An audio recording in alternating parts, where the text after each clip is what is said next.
High বন্ধুরা, সবাই কেমন আছো? আশা করি ভালো। আবার আমি জীববিজ্ঞান নিয়ে তোমাদের সামনে হাজির হলাম। তো গতদিন আমরা কিন্তু দ্বিতীয় অধ্যায়ের একটা পাঠ করেছিলাম, জীবকোষটা করেছিলাম। দ্বিতীয় অধ্যায়ের নাম জীবকোষ ও টিস্যুর মধ্যে আমি আজকে উদ্ভিদ টিস্যু নিয়ে আলোচনা করব। তো উদ্ভিদ টিস্যু, কোষ হচ্ছে কিন্তু জীবদের গঠনের একক, আর টিস্যু হচ্ছে কি? টিস্যু হচ্ছে সেই জিনিস, অনেকগুলো কোষ যখন বা কোষগুলো গুচ্ছ হয়ে বা অনেকগুলো কোষ একত্রিত হয়ে যখন একই কাজ সাধন করে বা একই রকম কাজ করে তখন তাকে কিন্তু টিস্যু বলে, টিস্যু বা কলা। তো উদ্ভিদ টিস্যু কি? উদ্ভিদের দেহের মধ্যে যে টিস্যুগুলো থাকে বা যে কোষগুলো একত্রিত হয়ে উদ্ভিদের বিভিন্ন শারীরবৃত্তীয় কাজে সহায়তা প্রদান করে তাকে কিন্তু উদ্ভিদ টিস্যু বলা হচ্ছে।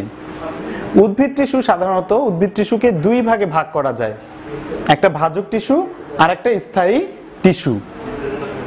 তো আমরা আরেকটু যদি বলি যে পৃথিবীর আদি প্রাণের আবির্ভাব থেকে শুরু করে আজ পর্যন্ত এককোষী প্রাণী প্রোটোজোয়া পর্বের কিন্তু প্রজাতিভুক্ত। তাদের দেহে সব ধরনের ক্রিয়াকলাপ যেমন খাদ্য গ্রহণ, দেহের বৃদ্ধি ও প্রজনন, এই সব কাজ কিন্তু কোষের মাধ্যমে সম্পন্ন হয়ে থাকে।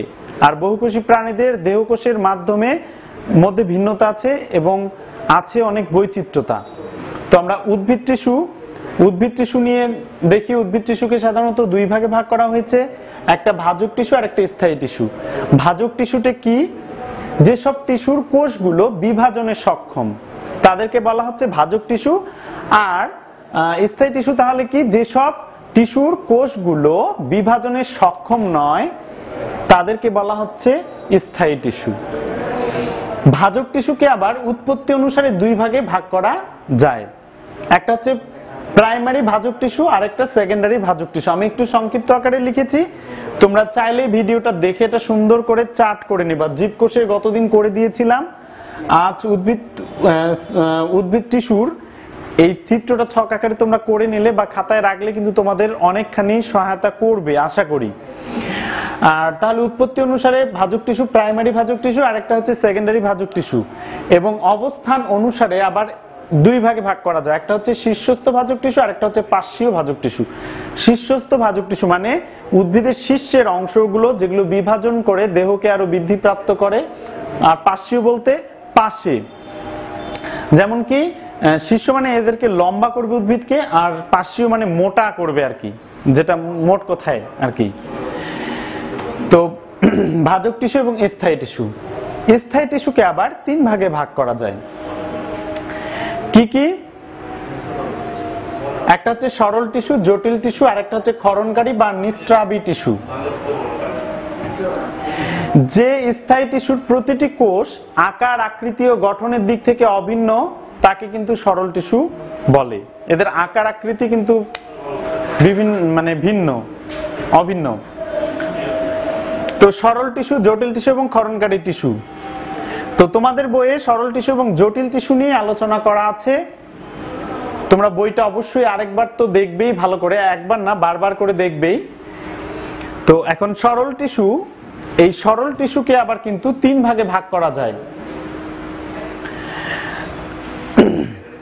সরল টিস্যুকে তিন ভাগে ভাগ করা যায়। তিন ভাগে কি কি? প্যারেনকাইমা, ক্লোরেনকাইমা আর একটা হচ্ছে স্ক্লেরেনকাইমা।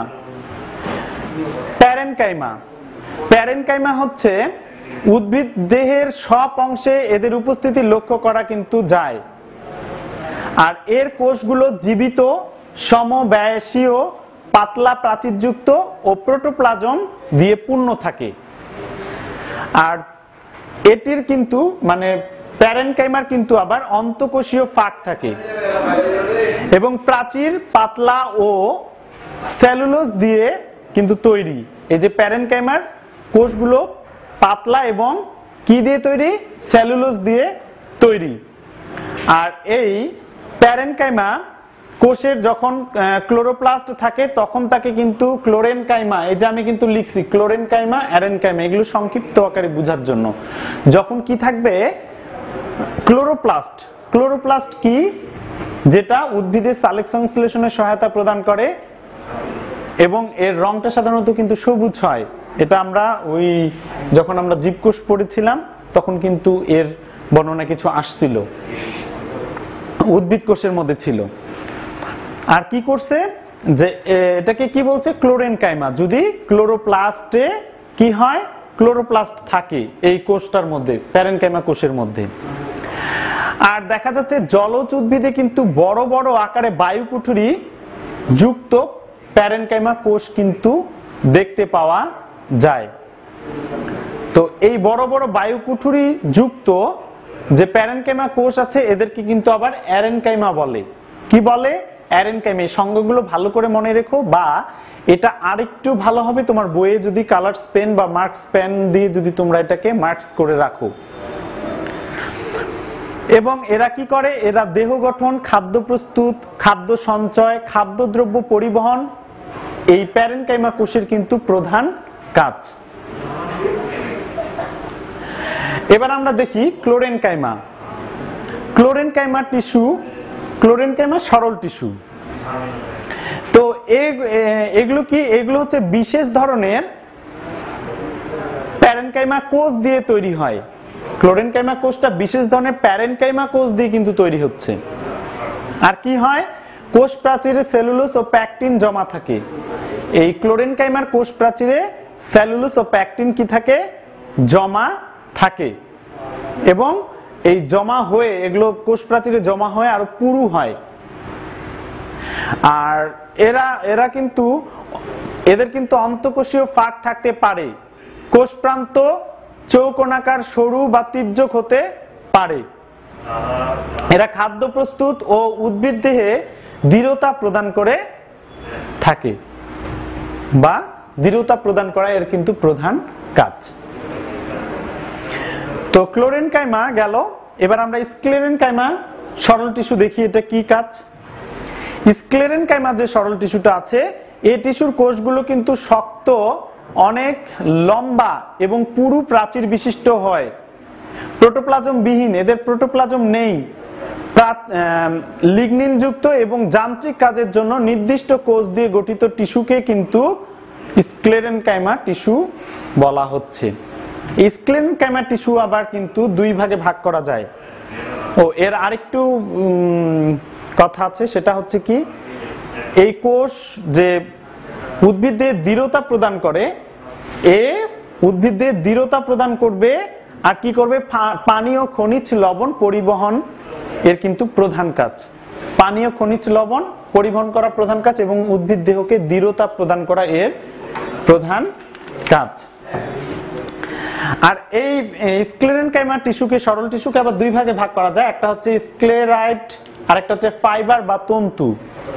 এই স্ক্লেরাইট কি, এটা হচ্ছে এদের স্টোন সেলও বলা হয়। এই স্ক্লেরাইট টিস্যুকে কিন্তু আবার স্টোন সেলও বলা হয়। এরা খাটো, সমব্যায়ী এবং লম্বাটে, আবার কখনো কখনো এরা তারকাকারও হয়ে থাকে। আর কি, এদের গৌণ প্রাচীর খুব শক্ত, অত্যন্ত পুরু এবং লিগনিন যুক্ত। পরিণত স্ক্লেরাইট কোষ সাধারণত মৃত থাকে এবং এদের কোষ প্রাচীর খুব যুক্ত থাকে। এখানে আরেকটা গুরুত্বপূর্ণ জিনিস, সেটা হচ্ছে নগ্নবীজীয় দ্বিবীজপত্রী উদ্ভিদের কর্টেক্স, ফল ও বীজ ত্বকে স্ক্লেরাইট টিস্যু কিন্তু হচ্ছে দেখা যায়। এই জায়গাটা একটু দাগাইও, কোথায় কোথায় দেখতে পাওয়া যায়। নগ্নবীজী দ্বিবীজপত্রী উদ্ভিদের কর্টেক্স, ফল ও বীজ ত্বকে কিন্তু দেখতে পাওয়া যায়। এরপর দেখি আমরা ফাইবার বা তন্তু। ফাইবার বা তন্তুটা কি, এটা হচ্ছে, এরা অত্যন্ত দৃঢ়, পুরু, প্রাচীর যুক্ত আর শক্ত এবং দুই প্রান্ত সরু, কখনো কখনো কিন্তু ভোঁতাও হয়ে থাকে। প্রাচীরের গায়ে ছিদ্র থাকে আর এই ছিদ্রকে কূপ বলে। আর গঠনের ভিত্তিতে এদের বিভিন্ন নাম দেওয়া যায়। সেই নামগুলো হচ্ছে বাস্ট, সারফেস, জাইলেম, উড। তাহলে এটার নামটা কিভাবে বলবো আমরা, বাস্ট ফাইবার তন্তু, ফাইবার বা তন্তু, সারফেস ফাইবার বা তন্তু, জাইলেম ফাইবার বা তন্তু, উড ফাইবার বা তন্তু। তো সরল টিস্যুর আমরা দেখলাম, সরল টিস্যু তিন প্রকার: প্যারেনকাইমা সরল টিস্যু, কোলেনকাইমা সরল টিস্যু আর স্ক্লেরেনকাইমা সরল টিস্যু। তো এবার আমরা যদি একটু জটিল টিস্যুর দিকে লক্ষ্য করি, জটিল টিস্যুটা কিন্তু একটু গুরুত্বপূর্ণ এবং এর কাজটা কিন্তু গুরুত্বপূর্ণ, এটা একটু গুরুত্বপূর্ণ তোমাদের জন্য। তো এই জটিল টিস্যু আবার কিন্তু দুই প্রকার। জটিল টিস্যু কি, বিভিন্ন ধরনের কোষের সমন্বয়ে যে স্থায়ী টিস্যু তৈরি হয় তাকে কিন্তু বলা হচ্ছে জটিল টিস্যু। কি বন্ধুরা, তাহলে বিভিন্ন ধরনের কোষের সমন্বয়ে যে স্থায়ী টিস্যু তৈরি হয় তাকে বলা হচ্ছে জটিল টিস্যু। এরা সাধারণত উদ্ভিদে পরিবহনে কাজ করে, তাই এদের কিন্তু পরিবহন টিস্যু বলা হয়ে থাকে বা বলা হয়। তাহলে জাইলেমকে কি, জটিল টিস্যুকে কি বলা হচ্ছে, পরিবহন টিস্যু বলা হচ্ছে। জটিল টিস্যু আবার দুই প্রকার, xylem tissue, phloem tissue. Xylem tissue কি করে, উদ্ভিদের যে শিকড় বা মূলরোম থেকে যে পানীয় খনিজ লবণ যেটা আহরণ করে, এটা কি করে, পাতায় পরিবহন করে এই জিনিসটা। আর ফ্লোয়েম টিস্যু কি করে, পাতায় যে শর্করা জাতীয় খাদ্যটা প্রস্তুত হলো এটা তার পাতা থেকে নিয়ে উদ্ভিদের সমস্ত অংশে পরিবহন করে ফ্লোয়েম টিস্যু। এখন আমরা যদি জাইলেম টিস্যু দেখি, জাইলেম টিস্যু দুই প্রকার, একটা হচ্ছে প্রাইমারি জাইলেম টিস্যু, একটা হচ্ছে গৌণ জাইলেম টিস্যু। তো প্রাইমারি জাইলেম টিস্যুর এটা হচ্ছে প্রোক্যাম্বিয়াম, যে উদ্ভিদের যে জাইলেম টিস্যুর যে দুই প্রকার, প্রাইমারি আর হচ্ছে গৌণ। তো প্রোক্যাম্বিয়াম থেকে সৃষ্ট জাইলেম টিস্যু কে কিন্তু প্রাথমিক জাইলেম টিস্যু বলে। প্রোক্যাম্বিয়াম এটা উদ্ভিদের, তোমাদের ওখানে একটা চিত্র আছে, চিত্রটা দেখবা তাহলে বুঝতে পারবে, একটা মূলের কিন্তু হচ্ছে প্রস্থচ্ছেদ। তো কি বলছে, প্রোক্যাম্বিয়াম থেকে সৃষ্ট জাইলেমকে প্রাইমারি জাইলেম টিস্যু বলে। আর প্রাথমিক বৃদ্ধি শেষে যেসব ক্ষেত্রে গৌণ বৃদ্ধি ঘটে, গৌণ বৃদ্ধি যদি ঘটে তাহলে সেখানে গৌণ জাইলেম সৃষ্টি হয়। আর প্রাথমিক অবস্থায়কে প্রোটোজাইলেম, প্রোটোজাইলেম প্রাথমিক অবস্থায় প্রোটোজাইলেম এবং পরিণত অবস্থায় মেটাজাইলেম বলে। আর মেটাজাইলেমের অভ্যন্তরে কিন্তু আবার কি থাকে, ফাঁকা গহ্বরটি বড় থাকে। তাহলে প্রাইমারি জাইলেম এবং গৌণ জাইলেম আমরা জানলাম। প্রাইমারি জাইলেম দুই প্রকার, একটা হচ্ছে মেটাজাইলেম আর একটা হচ্ছে প্রোটোজাইলেম। সরি, আমি আবার বলছি, জীববিজ্ঞানে ভালো করতে চাইলে তোমাদের কিন্তু চিত্র বারবার করে একে অনুশীলন করতে হবে, বারবার করে চিত্র ভালো করতেই হবে। চিত্র যত ভালো করবা বুঝবা যে তুমি ছাত্রদের অর্ধেক মনটা জয় করে নিয়েছো। তো চিত্রগুলো বারবার অনুশীলন করবা। তো ট্রাকিট, এই ট্রাকিট যে আছে, ট্রাকিটটার এ হচ্ছে ট্রাকিট কোষটা কিন্তু লম্বা। এই ট্রাকিট কোষটা কেমন, লম্বা। আর কি এখানে আছে, ভেসেল কোষগুলো খাটো চোঙার মতো। আর কি হচ্ছে, এরা কোষগুলো একটির মাথায় আরেকটি, দেখো একটির মাথায় আরেকটি থেকে সজ্জিত হয় এবং এর মাথাগুলো একটু গলিত বা বিগলিত অবস্থায় থাকে। আর প্রাথমিক অবস্থায় এই কোষগুলো প্রোটোপ্লাজম পূর্ণ থাকলেও পরিণত বয়সে এরা মৃত এবং প্রোটোপ্লাজম বিহীন। আর এরাও সোপানিকার, সর্পিলাকার, বলয়াকার, কূপাঙ্কিত। আর এরা প্রধানত গুপ্তবীজী উদ্ভিদের সব অঙ্গে দেখা যায়। নগ্নবীজী উদ্ভিদের মধ্যে উন্নত উদ্ভিদ যেমন নিটামে প্রাথমিক পর্যায়ে ভেসেল থাকে।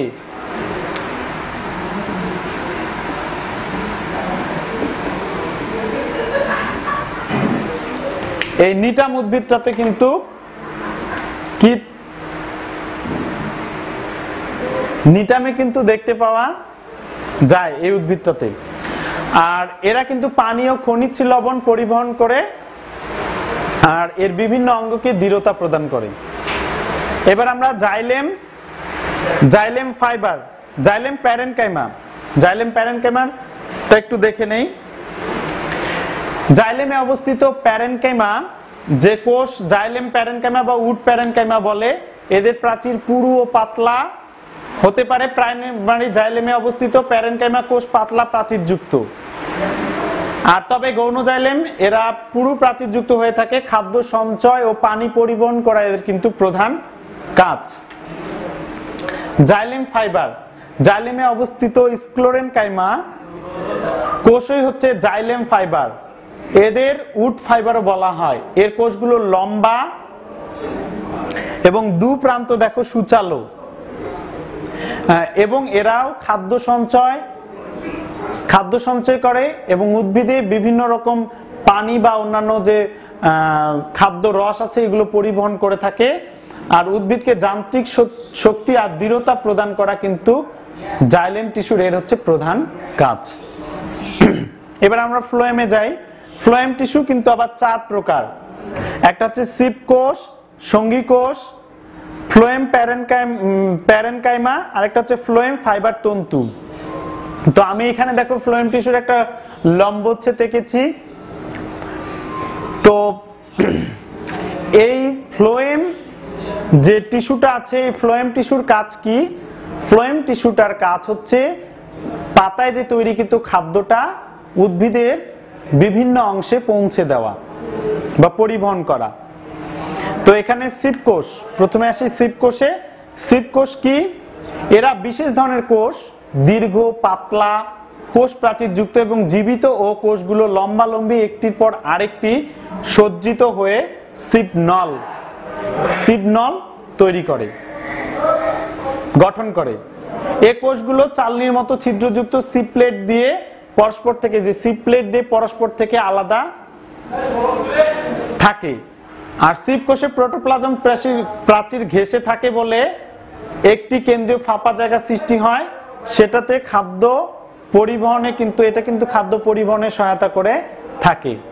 সঙ্গী কোষ, সিপ কোষের পাশেই যে কোষটা থাকে এটা কিন্তু সঙ্গী কোষ বলা হয়।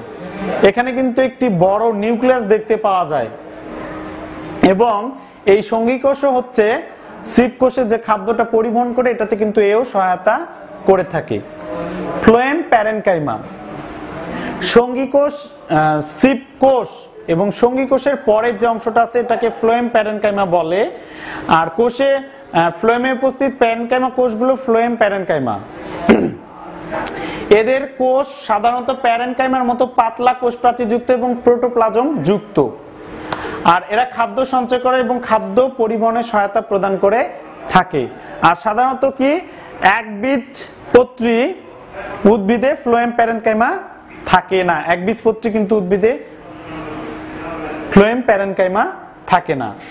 তাহলে কোথায় থেকে? নগ্নবীজী এবং দ্বিবীজপত্রী উদ্ভিদে কিন্তু ফ্লোয়েম প্যারেনকাইমা দেখতে পাওয়া যায়।